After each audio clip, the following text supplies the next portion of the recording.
वेद मंत्र स्वाध्याय के अंतर्गत आज हम जो मंत्र ले रहे हैं वो मंत्र है शन्नो देवी रविष्टय आपो भवन्तु पीतये शय्यो रविस्रवन्तु नः। यह मंत्र यजुर्वेद के अध्याय 36वें का 12वां मंत्र है। अब इस मंत्र के अंतर्गत जब हम देखते हैं सुनते हैं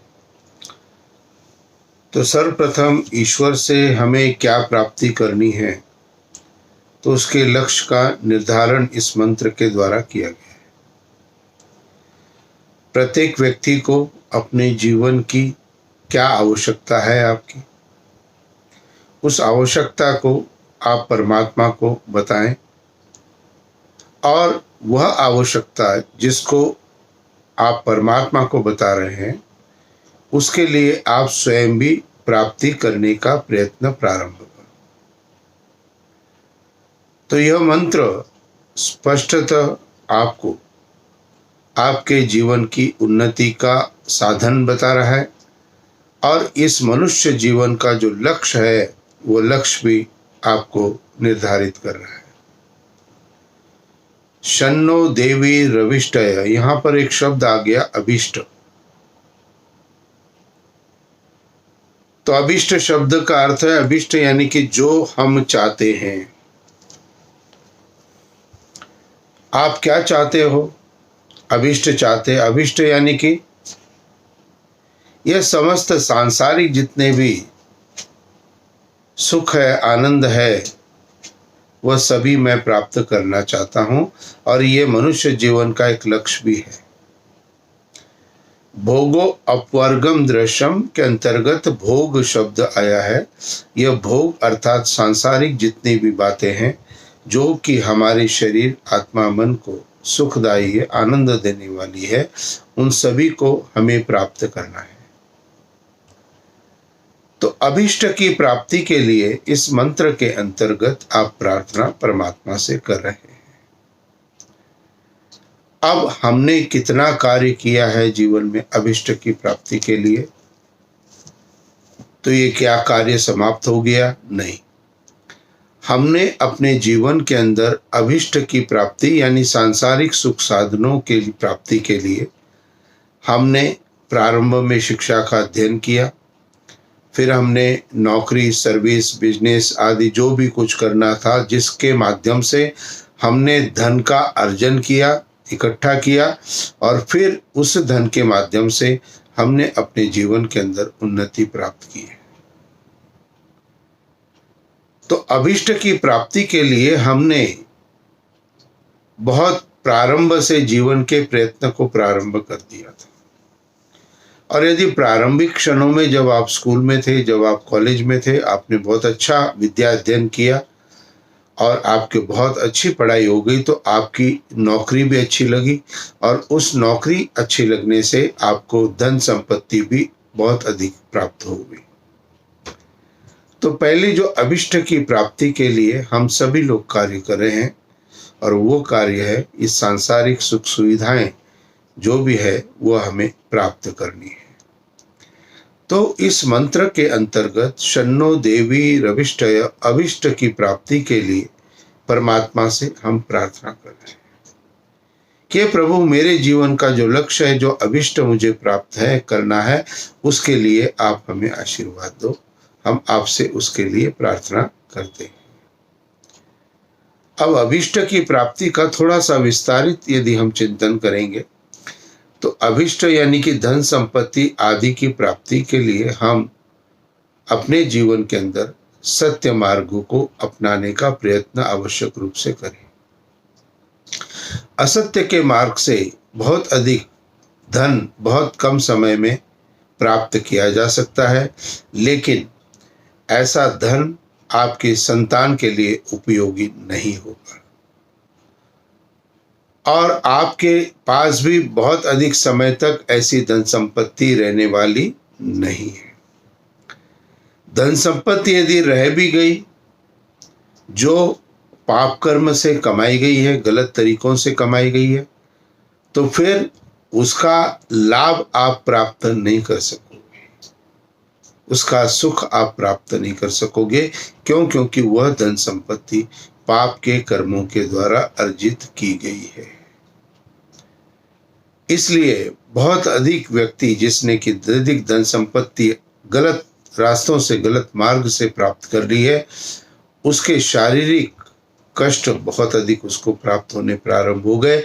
चूंकि शरीर कष्टमय है, न लीवर काम कर रहा है, न किडनी काम कर रही है, न ब्लड प्रेशर काम कर रहा है, तो ये सारी चीजें ऐसे व्यक्ति को जीवन में प्राप्त होगी।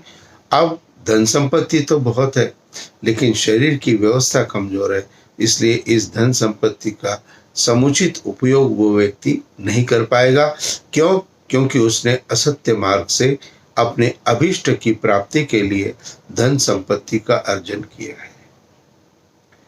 इसीलिए अभिष्ट की प्राप्ति जो हमारे सबका जीवन का एक लक्ष्य है, मेरा भी लक्ष्य है, सबके लिए है, तो अभिष्ट की प्राप्ति के लिए हम बहुत अधिक सत्य के मार्ग पर चलते हुए अपने जीवन में उस अभिष्ट यानी धन संपत्ति और सुख साधनों को सही प्रकार से प्राप्त करने का प्रयत्न अपने जीवन में आवश्यक रूप से करते रहे। तो शन्नो देवी रविष्टय, तो यहाँ अभिष्ट की प्राप्ति पहला उद्देश्य दिया गया है और दूसरा उद्देश्य दिया गया है पीतये। शन्नो देवी रविष्टय आपो भवन्तु पीतये, पीतये शब्द आ गया। अब इस मंत्र में पीतये शब्द जो है, पीतये, ये शब्द जो है आपको आपके दूसरे लक्ष्य की तरफ आपको बता रहा है। और पीतये का अर्थ किया गया है सर्व आनंद।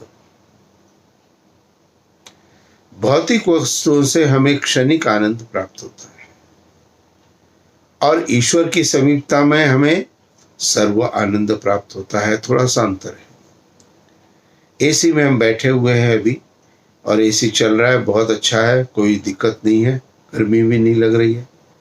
लेकिन यदि लाइट चली जाए, एसी क्या हो जाएगा? बंद हो जाएगा। और फिर आनंद प्राप्त होगा क्या? नहीं प्राप्त होगा।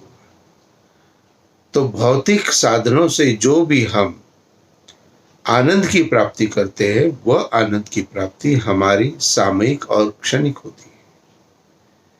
लेकिन यहाँ पर जो पीतये शब्द आया है, उससे तात्पर्य है सर्व आनंद की प्राप्ति भी मुझे करनी है।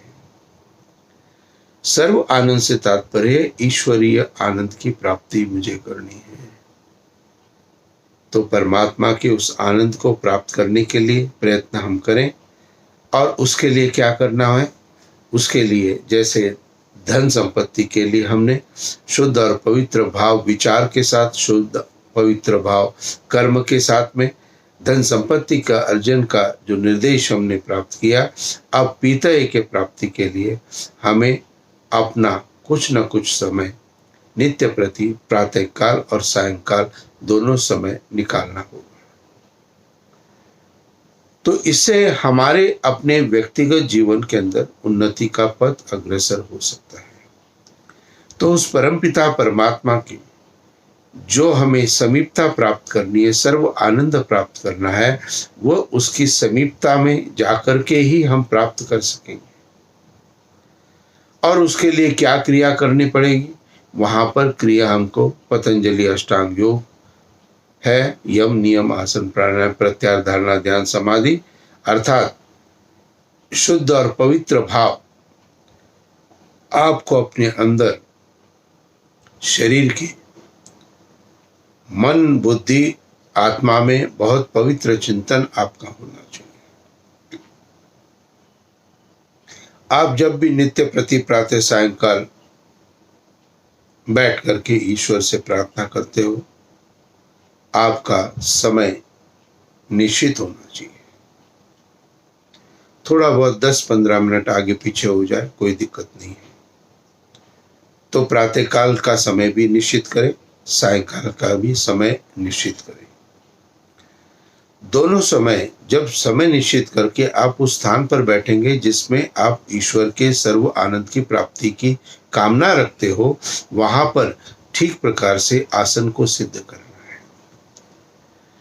स्थिर सुखम आसनम, जिस आसन में सुख प्रतीत हो उस आसन में आपने सीधे बैठ जाना है। कुर्सी पे बैठे तो सीधे बैठिए और नीचे बैठे तो भी आप सीधे बैठिए। सीधे से तात्पर्य है कमर गर्दन सिर आपकी एक सीध में होना चाहिए, लेकिन कोई स्ट्रेच नहीं करना है। यदि आप तन करके ऐसे स्ट्रेच करेंगे बॉडी को तो थोड़ी देर बाद में आप ऐसे कर लोगे, तो आपका ध्यान और मन उस स्ट्रेच के ऊपर रहेगा, उस रिलैक्सेशन के ऊपर रहेगा। इसलिए सामान्यतः से आप बिना शरीर का ध्यान किए हुए जिस प्रकार से आप बैठ सकते हैं वो आसन आपको सिद्ध करना पड़ेगा। और आसन जब सिद्ध हो जाए तब हमें गायत्री मंत्र, ओम का जप, वैदिक संध्या, ईश्वर स्तुति प्रार्थना उपासना के मंत्र या जो भी आप पाठ करना चाहते हो उस पाठ को करना आप प्रारंभ करें, लेकिन उस पाठ के शब्दों पर पाठ करते समय ध्यान रखना है। जो भी शब्द आप बोल रहे हैं, चाहे संस्कृत के हो चाहे हिंदी के हो, उन शब्दों के ऊपर जो आप बोल रहे हो उस शब्दों पर विचार करना है। और कुछ शब्द आपको ऐसे मिलेंगे जिसका अर्थ आपको संक्षेप में ध्यान भी रहेगा, तो आपको लगेगा इस मंत्र में मैं ये प्रार्थना कर रहा हूं। तो आप जब उपासना के लिए सर्व आनंद पीतये, वह सर्व आनंद की प्राप्ति हमें करनी है और उसके लिए हमें ठीक से बैठ करके फिर अपने चिंतन के अंदर में उन मंत्र का पाठ पूर्णतः शब्द के ऊपर ध्यान देते हुए करना है। और यदि शब्द के अर्थ पर आपका चिंतन हो जाए तो बहुत अधिक उत्तमता है। और यदि अर्थ पता नहीं है तो शब्दों के ऊपर जरूर ध्यान दें, जिससे आपका मन इधर उधर नहीं लगे। और यदि आप केवल पाठ कर रहे हैं और आप शब्द पर ध्यान और मन को नहीं लगा रहे तो हो सकता है आपका ध्यान मन कहीं और इधर उधर चलता रहे, लेकिन इससे आपको उस सर्व आनंद की प्राप्ति नहीं होगी, क्योंकि पाठ तो आपने कर लिया लेकिन आपका मन परमात्मा में स्थिर नहीं रह सका है। तो ईश्वर का चिंतन निरंतर करें मन के अंदर और उसको कंटिन्यूअसली इस ईश्वर के चिंतन को धारण करते हुए उस परमपिता परमात्मा के सर्व आनंद में अपने आप को समाहित करना है। कैसे समाहित करना है? जिस प्रकार से एक नदी समुद्र के अंदर अंत में समाहित होती है। नदी का अपना स्वभाव होता है चंचलता, नदी कभी सीधी नहीं होती है। और जब वो नदी जिसका स्वभाव चंचलता था और जो अपने उद्गम स्थल से पहाड़ों से निकल करके और इतनी लंबी यात्रा करते हुए समुद्र तक उसका लक्ष्य था, लेकिन जब वह नदी उस समुद्र के पानी के अंदर समाहित हो जाती है तो उस नदी की अपनी सत्ता, अपनी जितना भी उसका उद्वेग था वो सब कुछ शांत हो जाता है। ठीक इसी प्रकार से हमें भी उस उपासना में उस सर्व आनंद पीतये भवन्तु पीतये, तो पीतये की प्राप्ति के लिए हमें उस सर्व आनंद की प्राप्ति के लिए हमें उसके अंदर समाहित होना अति आवश्यक है। तो यहाँ पर जब भी मंत्र पढ़ें आप शन्नो देवी रविष्टय आपो भवन्तु पीतये, तो आप इन दो शब्दों के अर्थ पर चिंतन जरूर करें। मंत्र का अगला भाग है वो है शय्यो रविस्रवन्तु न, अर्थात वह कल्याणकारी परमात्मा, शम कहते कल्याणकारी, वह कल्याणकारी परमात्मा हम पर सुख की वर्षा करे। किसकी कामना हमने की? सुख की वर्षा की कामना हमने की। तो ईश्वर के सामने लक्ष्य हमने दे दिया कि प्रभु आपके सुख की वर्षा के साथ हम अपने भौतिक जीवन में उत्तम प्रकार से कर्म करते रहेंगे और आपकी सानिध्यता के अंदर हमारी आत्मा नित्य प्रति दोनों समय कुछ समय के लिए आवश्यक रूप से हम स्थिर करने का प्रयत्न करेंगे। जब ये दोनों चीजें, पहली दोनों चीजें जब व्यक्ति करने में समर्थ हो जाता है तब उसके ऊपर क्या होता है? उसके ऊपर वो सुख और आनंद की वर्षा होना प्रारंभ हो जाती है। वर्षा का जैसा सुख है वैसा सुख और आनंद व्यक्ति को इन दो बातों को सही प्रकार से प्रयोग में लाने के बाद प्राप्त होना प्रारंभ हो जाता है। ऐसा व्यक्ति हर समय परमात्मा के चिंतन में रहता है। उसको किसी भी विषय के ऊपर दुख कष्ट ताप नहीं होता है और वो अपने जीवन में उन्नति के पथ पर अग्रसर होता जाता है। तो यह मंत्र यजुर्वेद का मंत्र है और बहुत अधिक सरल मंत्र है। तो इसके भाव को जरूर ध्यान रखना है कि हमें अभिष्ट की प्राप्ति करनी है, पीते पूर्ण आनंद की प्राप्ति करनी है और अभिश्रवंतु ना कि हम पर परमात्मा सुख की वर्षा करे। अब यहाँ के मंत्र के प्रारंभ में शन्नो देवी रविष्टय, तो यहाँ पे शन्नो देवी शब्द आया है। तो बहुत से लोगों ने मुझे कई बार शंका की है कि स्वामी आचार्य जी ये देवी शब्द क्यों यहाँ पर प्रयोग किया गया है। तो यहाँ पे शन्नो देवी का जो अर्थ किया गया है संस्कृत में मैं पढ़ देता हूँ। देव्य आपह सर्व प्रकाश सर्व आनंद सर्व व्यापक ईश्वर। तो देव्य आपह, तो यहाँ आप शब्द परमात्मा के लिए प्रयुक्त किया गया है। आप शब्द का एक अर्थ जल भी होता है। तो जैसे जल शीतलता देता है, जल हमारी ऊपर वर्षा करता है, तो इसीलिए यहाँ पर परमात्मा के लिए यहाँ पर आप शब्द का प्रयोग किया गया है।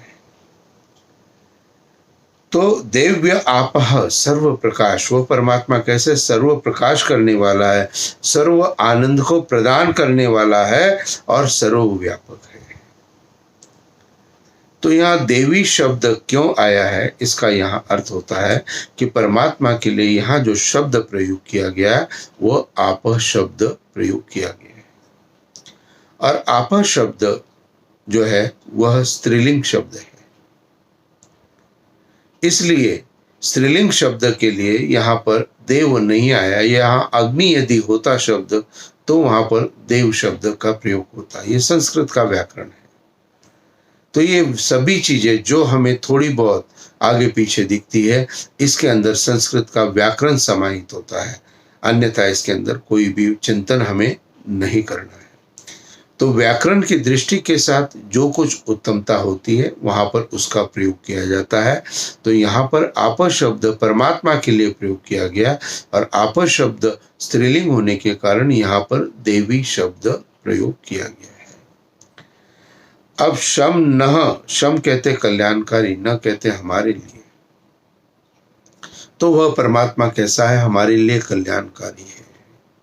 शम न, शम न से फिर व्याकरण शन्नो देवी रविष्टय। तो ये शब्द के जब संस्कृत में भावार्थ हम देखते हैं तो यहाँ पर हमें स्पष्टता प्रतीत होती है।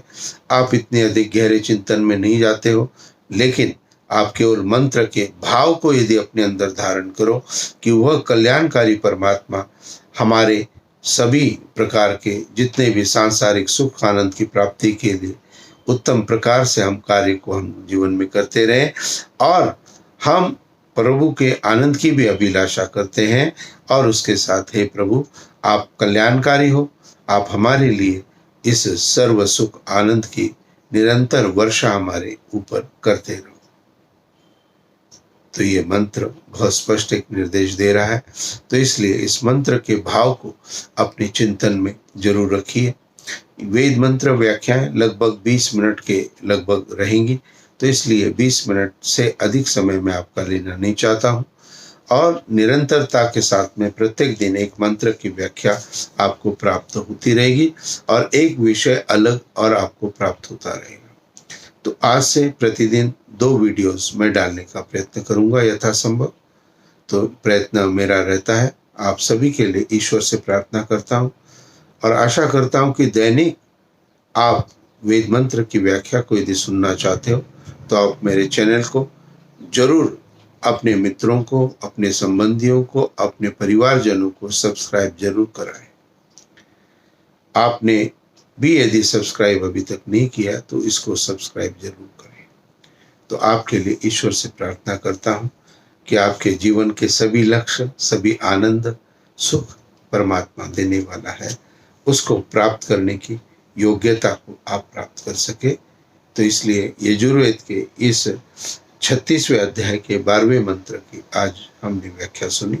आशा है आप इस पर ध्यान जरूर देंगे। इति ओम शांति शांति शांति। ओम शांति